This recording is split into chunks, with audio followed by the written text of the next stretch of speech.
WNEM-TV5 News at 5. Well, it's been called one of the deadliest roads in Saginaw County, and some locals want to make it safer. Thank you for joining us tonight. I'm Colette Boyd. And I'm David Custer. Gratiot Road, also known as M46, has seen more than its fair share of accidents, like this one that took the life of 18-year-old Dakota Hill, who was westbound when he ran a red light and hit a truck. Now Hill's mother is joining forces with others in the area, petitioning for change. But why has this road been this bad, this long? TV5 Gino Vici went to ask the tough questions. The pain is indescribable. For Jeannie Hill, the corner of Gratiot and River Road will forever be etched in her heart. The struggle, the daily struggle his father and I both go through is just, it's tremendous. June 18th, 2014, the day Hill lost her 18-year-old son Dakota Hill in a deadly car crash. Today she spends much of her time visiting this memorial in the very spot Dakota's truck crashed after colliding head-on with a driver trying to make a left-hand turn. Any measure we put into place is going to help. It's going to save a life. It's going to make a difference. It's not just Jeannie Hill that feels this intersection here on the corner of River Road and M46 is dangerous. In fact, right across the street, inside family video, some employees tell me they've seen too many accidents with their own eyes. I've seen at least 4, maybe more accidents at this corner just working here. Darius Wass works at the intersection many people consider far too dangerous. And sitting on the counter of family video, roughly 500 signatures, now demanding that a left-hand turn light be installed at the corner. I support it greatly because I've been saying for years that something needs to be done about this light. And although in Dakota Hill's case, investigators determined he was speeding, but that driver that crashed into him was making a left-hand turn at the intersection. That day, Wass was on his way to work and was only a few cars behind the crash that killed the 18-year-old. But that's not all. Wass says far too often he sees accidents happening right outside the window. And now Wass says he's seeing residents by the dozens come into family video and sign the petition to do something about this dangerous intersection. As for this heartbroken mother, she too has joined the petition for 2 reasons. 1, she says to love her son in a different way. And 2, to make sure no parent ever has to lose a child this way. I think my whole purpose and my point is if that light could go in and could save one family from going through this nightmare, it would be worth it. It would be worth every penny. Reporting in Saginaw County, Gino Vici, WNEM-TV5. Thank you, Gino. And remember, if you support that idea, you'd like to see a change, you can join the petition by going to the family video that's on Gratiot and adding your signature. Well, let's take a live look at the weather across mid-Michigan with this view out of our weather windows. Flint and Bay City looking pretty nice today, but some rain could be in the forecast for tomorrow. Chief Meteorologist Brian Bachman is in the First Warn 5 Weather Center, keeping an eye on when we should expect the much-needed rain in our area. Hi, Brian. Hi there, David. That's right. A little bit of rain is trying to pop up across parts of the state tonight, but by and large, a very nice day out there today. Varying amounts of cloud coverage, which have really impacted the temperatures, but even so, across the board, still looking at a very comfortable afternoon, which is going to parlay into a very nice evening. But we can't completely let our guard down for the chance of at least 1 or 2 isolated storms, not only this evening, but possibly even into the early stages of tomorrow. But let's stick to this evening. Here's a look at your First Warn 5 pinpoint Doppler radar, live from MBS in 3D.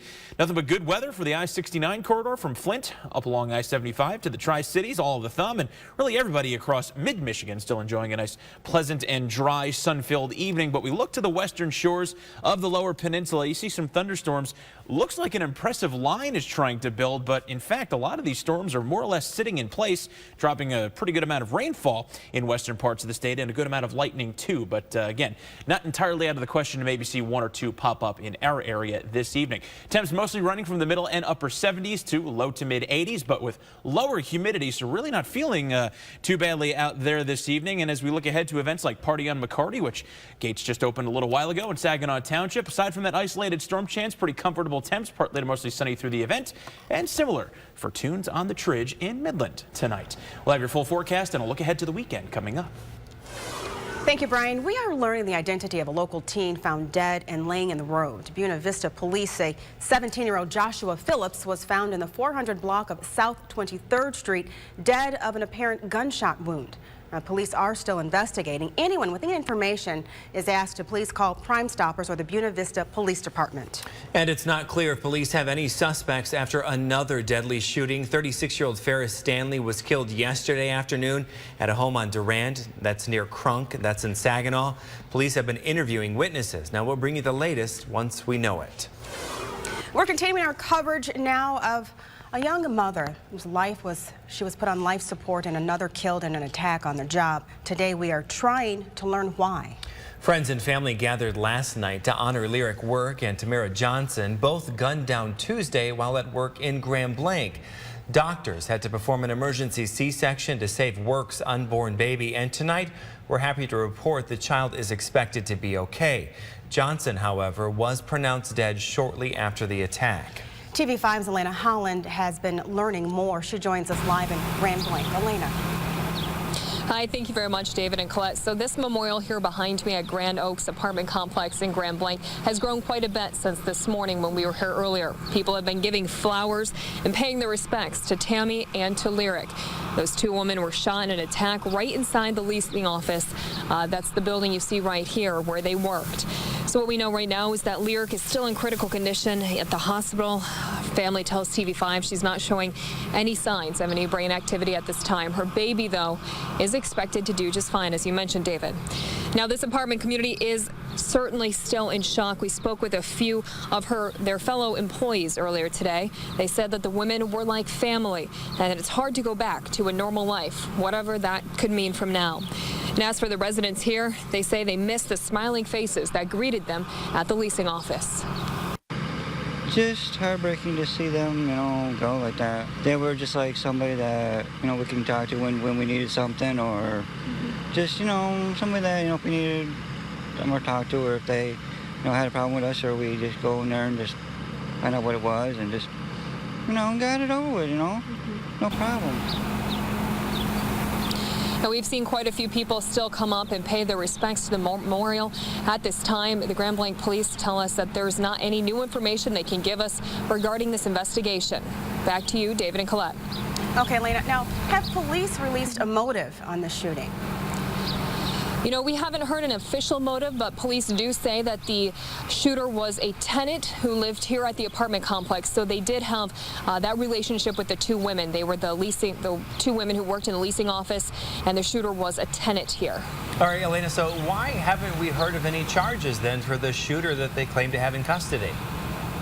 Right, so TV5 did have a photographer at district court today, and there was the suspect did not come through for an arraignment.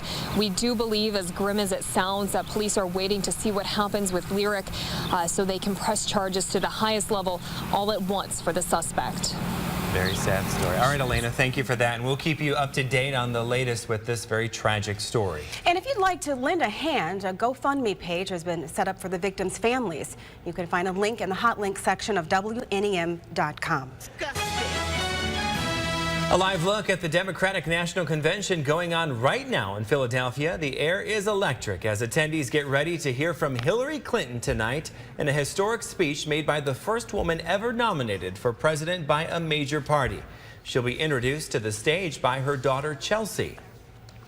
Meanwhile, Donald Trump is backtracking from statements he made asking Russian hackers to find Hillary Clinton's missing emails. The billionaire is now playing it off as a joke. And I'm being sarcastic with something. First of all, they don't even know. Of course I'm being sarcastic. But many Democrats and analysts say they aren't laughing. They say he didn't sound sarcastic yesterday when given a chance to rethink his words.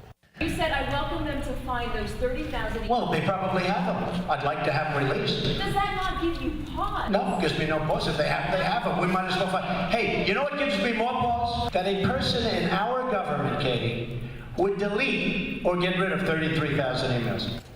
Meanwhile, Trump's running mate is hoping to pick up voters here in Michigan. Mike Pence played on his partner's best-known attributes, talking to a crowd in Grand Rapids. He's a patriot, he's a fighter, he's a builder, he's a very candid man. Well, Pence is also scheduled to hold a rally in Oakland County sometime this afternoon. Now, there's also a list of key contests you'll have a chance to vote on in the August primaries next week. Coming up in just a bit, we'll talk about some of the issues going before voters Tuesday that could change your taxes. That's coming up.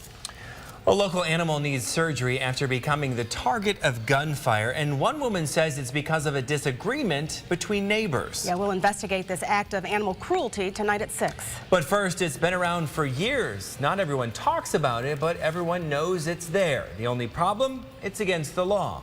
Illegal street racing, that is, in Flint, tonight at 5:30. And the Mid-Michigan Police Department is asking for your help finding a man handing out funny money. We'll see if you can help catch this culprit. That's next on TV5.